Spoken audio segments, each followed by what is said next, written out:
Minutos de volta com o Folha no Ar, primeira edição, aqui pela Folha FM 98,3, emissora do Grupo Folha da Manhã, oferecimento de Proteus, serviços de saúde e medicina ocupacional, com a qualidade certificada ISO 9001-2015 e também dos laboratórios Plínio Bacelar. Voltamos com o jornalista Arnaldo Neto e o vereador Rogério Matoso, que comenta nesse programa sobre as suas ações aí nesse novo mandato de vereador. Arnaldo.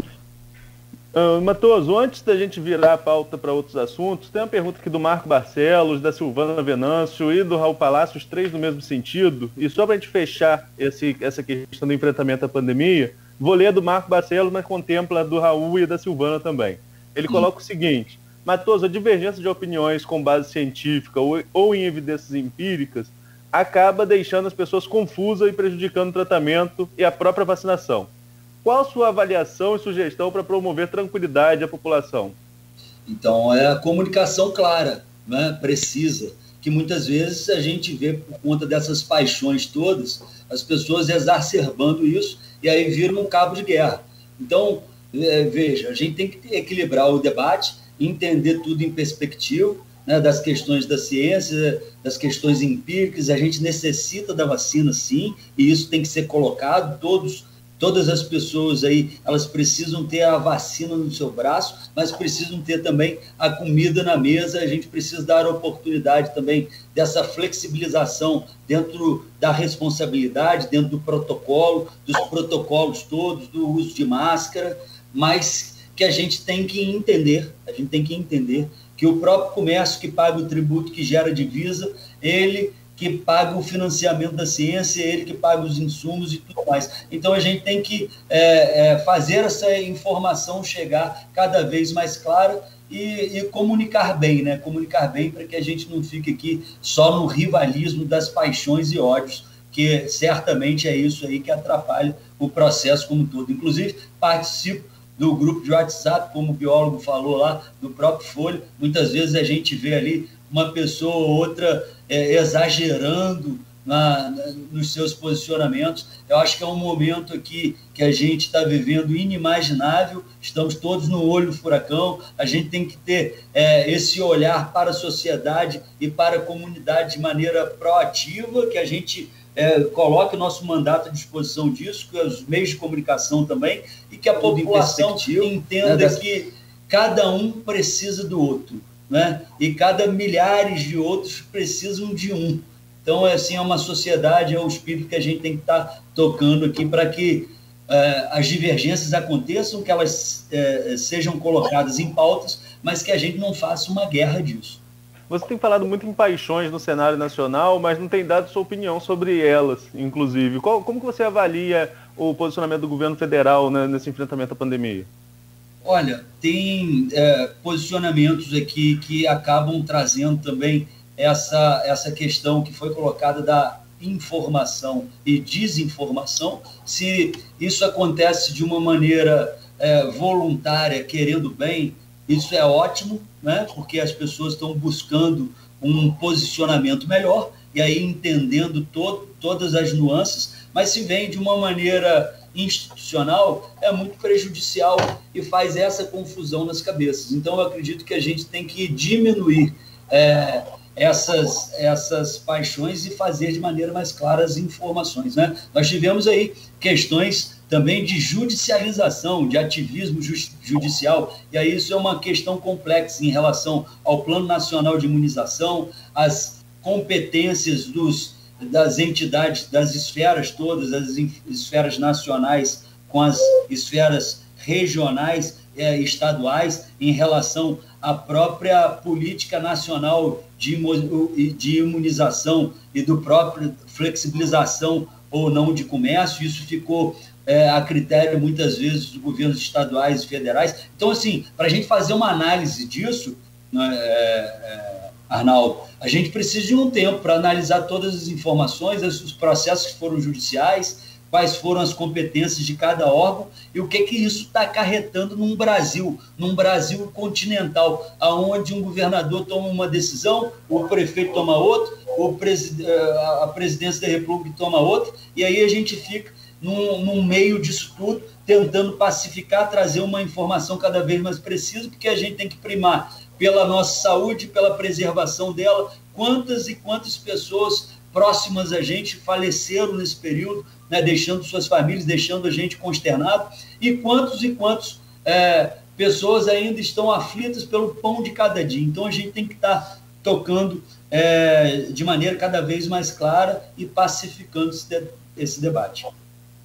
Então, mas é que quando você fala que tem que ser cada vez mais claro, é que você vê então um cenário confuso, que inclusive, como aqui em Campos tem 4 CPIs, a gente vai falar delas, mas essa confusão que levou inclusive essa CPI do Senado, no seu ponto de vista?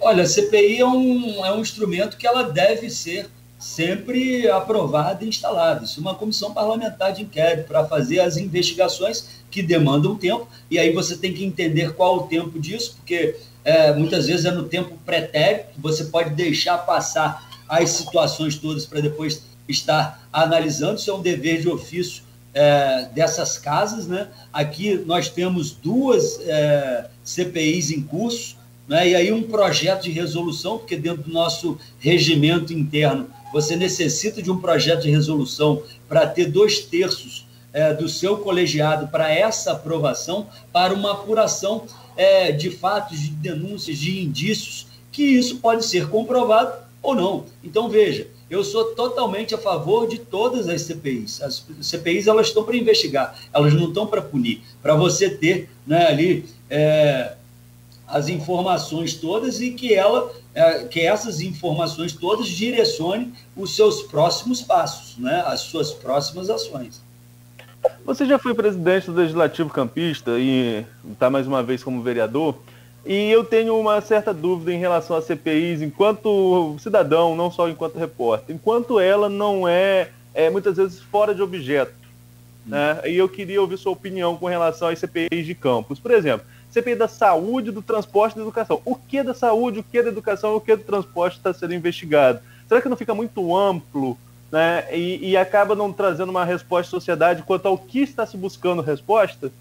Mas veja, isso aí na hora do relatório, depois da apuração, isso tudo vai ser elucidado. Por exemplo, aqui nós temos um regimento interno que eu não me lembro o número dele, mas está no artigo que a gente tem que ter um fato determinado e uma temporalidade. Então, em toda a titulação dessas CPIs, você pode ter certeza que tem um fato determinado. A CPI do transporte, que eu faço parte, e aí a gente tem que ter um sigilo dessa informação, né, a nível da gente incorrer em problemas legais aqui da CPI, né?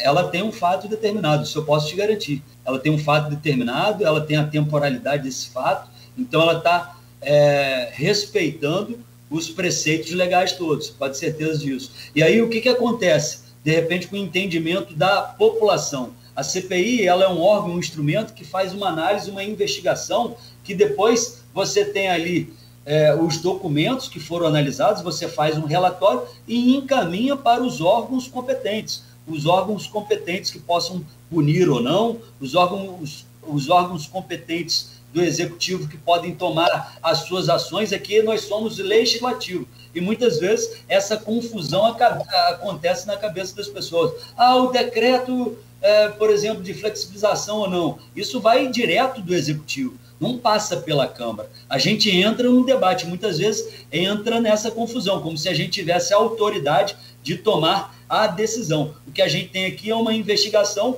que pode estar levando a esses órgãos que têm a responsabilidade de tomar as ações, né, argumentos mais precisos, fatos comprovados, né? Então, assim, essa é a função da CPI.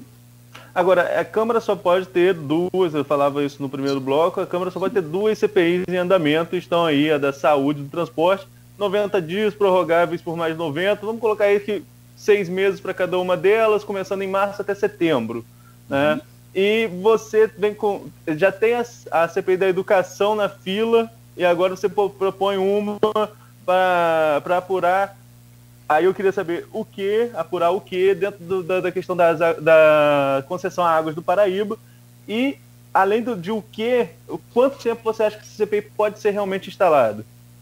Olha, a gente tem aqui no regimento também uma outra temporalidade, um tempo maior da CPI. Então, vamos lá. Você quer saber da CPI da Água do Paraíba, não é? Então, e do projeto de resolução. A gente tem duas CPI... E também, Rogério, desculpa te interromper, mas só também quando que pode realmente ela entrar efetivamente em funcionamento, diante de um cenário com 2 em andamento na casa e outra na fila? Então, nós temos essa possibilidade de um projeto de resolução. Há ali um projeto de resolução da CPI da Educação, que o vereador que entrou com ela vai tirar, né, justamente porque acha que nós temos aqui indícios e as denúncias para todos os vereadores em relação ao saneamento, elas têm se aglomerado, né, são muitas denúncias em relação a isso, ainda mais, como eu falei, num momento como esse, onde a população tem que ficar mais em casa, que utiliza uma água caríssima, e muitas vezes você anda pela cidade e vai vendo esgotos a céu aberto, muitas vezes você paga ali água e esgoto de 1 para 1, tem umas questões contratuais da concessão que foi aditivada por todos os outros governos em relação ao seu contrato, tem questões legais, e aí são algumas dessas denúncias que estão sendo aqui estudadas e analisadas em relação a isso,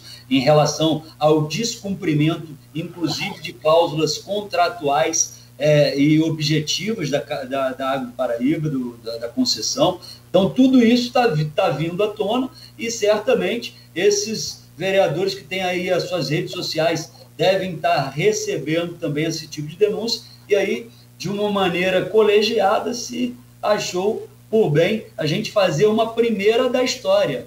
Veja, Arnaldo, a concessão ela vem de 99, a licitação foi em 96, nunca se investigou, nunca se aprovou um processo de investigação para essa concessão que você vê aí pelos dados do PROCON, ela é a segunda nas reclamações da população. A gente sabe de questões de judicialização de muito cidadão que muitas vezes ganha na primeira instância, perde na segunda, muitas vezes a concessionária evoca ali o seu contrato e tem ali, como nós temos aí leis estaduais que não permitem a cobrança de instalação, né, do seu hidrômetro, e muito cidadão paga aí R$810 para instalar o seu hidrômetro. Nós temos lei estadual que não permite isso, mas dentro de um contrato ela tem uma oportunidade de defender isso como padronização, como repadronização. Então, assim, é um tema que tem aqui que ser muito discutido. Eu tenho que pedir a vocês da imprensa que nos mandem também essa demanda, que certamente muita gente deve ter levado aí muitas reclamações para vocês. Eu vou fazer aqui uma ouvidoria do meu gabinete num app que na próxima semana ele vai estar disponível a todo cidadão e vai ser específico para a questão do saneamento. Nós fizemos um app georreferenciado, onde a gente pode fazer o engajamento da nossa cidade tão extensa, né, com esses bairros e povoados, que eles podem me mandar fotos, né, com a situação que eles estão vivendo, que eles estão encontrando, né, inclusive da própria questão da acessibilidade, que muitas vezes você vê buracos na cidade que são feitos pela concessionária, né, e muitas vezes o reparo não é feito a contento, né, dos bairros. Eu vou fazer um aplicativo para quê?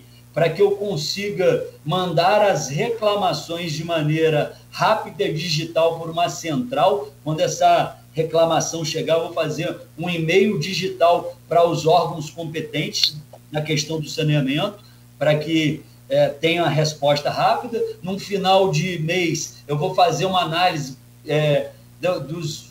pedidos mais recorrentes, né, e para que a gente também consiga ter isso documentado em relação à satisfação ou insatisfação da nossa população e ver aonde está tendo essa desigualdade no saneamento básico da nossa cidade.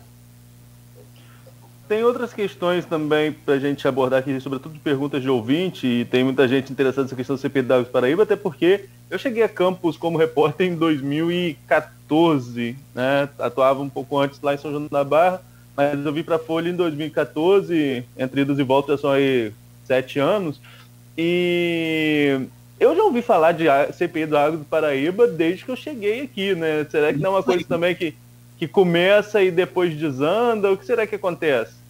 Bom, então é isso que eu estou te falando. A gente está aqui mostrando a independência dos poderes. Muitas vezes, nesses governos todos passados, você só ouviu falar em CPI, mas ela não foi instalada. Hoje nós vamos ter um divisor de água nisso. Então, veja, é uma concessão que está aí há décadas, de uma empresa realmente muito poderosa. Uma empresa que tem ali no seu consórcio diversas outras empresas que, inclusive, foram investigadas pela Lava Jato. Vocês sabem disso, né? Então, assim, veja, se a gente tem um contrato de concessão de décadas e a insatisfação da nossa população é muito grande, o mote, o escopo do contrato, a vontade de se privatizar, ela não foi atendida, justamente porque se você privatizou e deu a concessão é para que tenha uma satisfação maior. E a expansão, a questão de modernização que está colocado no contrato, muitas vezes não acontece. As CPIs que foram faladas e não aconteceram durante esse tempo todo, eu não sei realmente como que foi o passado. Mas hoje a gente está vendo um clima de possibilidade real disso acontecer.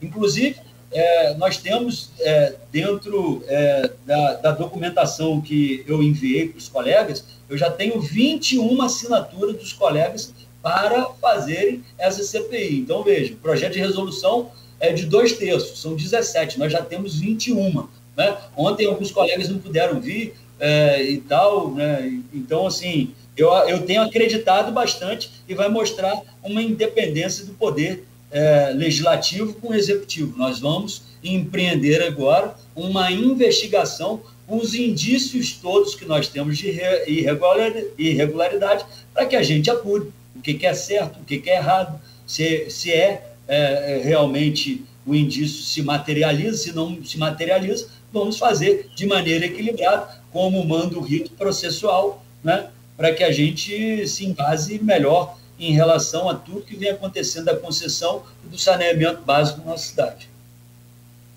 Muito bom, Arnaldo. São 8h30. Então, 8h38, nós vamos ao intervalo, então, rápido, o vereador, também, para que você continue falando e ainda fale também dos seus projetos, e tem outras questões aqui dos ouvintes, pessoal participando com a gente, interagindo aqui no Face, né? Inclusive você foi presidente da Câmara Municipal também, como o Arnaldo disse, e naquela época eu não me lembro se houve pedido de CPI da Água do Paraíba no seu mandato como presidente da casa também, né?